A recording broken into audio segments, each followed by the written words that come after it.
اعوذ باللہ من الشیطان الرجیم بسم اللہ الرحمن الرحیم یسألوکا، وہ آپ صلی اللہ علیہ وآلہ وسلم سے سوال کرتے ہیں اہل الکتابی، اہل کتاب یعنی یہود و نصارہ، اور یہاں پہ خاص طور پر یہود کے بارے میں آ رہا ہے کہ وہ آپ سے سوال کرتے ہیں ان تنزلا، یہ کہ اتار کے لاؤ علیہم ان کے لیے کتابن، ایک کتاب من السماء، آسمان سے۔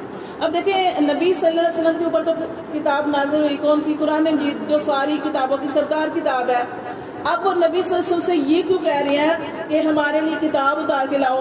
کیونکہ یہ کتاب اس طرح نازل نہیں ہوئی تھی جس طرح دوسرے نبیوں پر نازل ہوئی۔ پہلے نبیوں کے اوپر پوری کی پوری شریعت کتاب آ جاتی تھی ایک ہی بار میں، ایک ہی بار میں پوری کتاب لکھی ہوئی آ گئی۔ اب یہ ہمارے نبی صلی اللہ علیہ وسلم کے اوپر ایسی کتاب جو ہمیں نازل نہیں ہوئی، ہمارے نبی صلی اللہ علیہ وسلم پر کیسی کتاب نازل ہوئی؟ کسی نے پوچھا، جیسے سورت نے پوچھا اللہ کے رسول